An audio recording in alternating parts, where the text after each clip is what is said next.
నీతికి దుర్నీతితో ఏమి సాంగత్యము, వెలుగునకు చీకటితో ఏమి పొత్తు, క్రీస్తులకు బెలియాలతో ఏమి సంబంధము, అవిశ్వాసతో విశ్వాసికి పాలికడిది, దేవాలయమునకు విగ్రహములతో ఏమి పొందిక, మనము జీవము గల దేవుని ఆలయమై ఉన్నాము.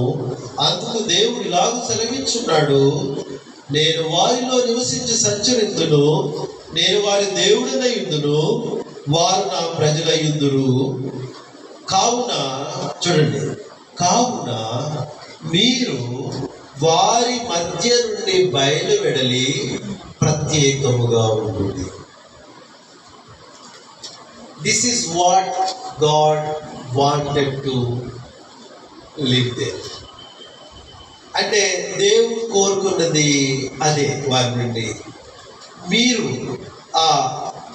వారి మధ్య నుండి బయలు వెడలి ప్రత్యేకముగా ఉండుడి అని చెప్పేసి అన్నాడు. ఎవరి మధ్య నుండి బయలు వెళ్ళి ప్రత్యేకంగా ఉండాలి అని చెప్పేసి అంటే, మనము క్రైస్తవులము కావడానికంటే ముందు ఎవరి మధ్య ఉన్నామో, ఎవరిలాగా జీవించామో, ఏ విధంగా ప్రవర్తించామో, ఏ విధమైన ఆచార వ్యవహారాలు సాంప్రదాయాలు మనము కలిగి ఉన్నామో, అటువంటి వాటన్నిటి నుండి మనము దూరమై వేరై మనం ఒక ప్రత్యేకమైనటువంటి జీవన విధానాన్ని, జీవన శైలిని కలిగి ఉండాలి అని దేవుడు ఎదురు చూస్తున్నాడు, కోరుకుంటున్నాడు.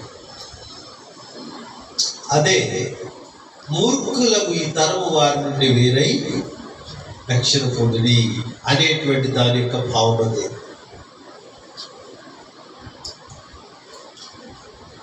ఎఫెసీయులకు రాసినటువంటి పత్రిక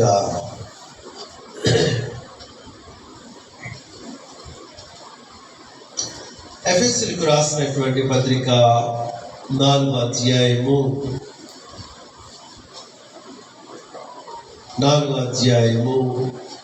17వ వచనంలో,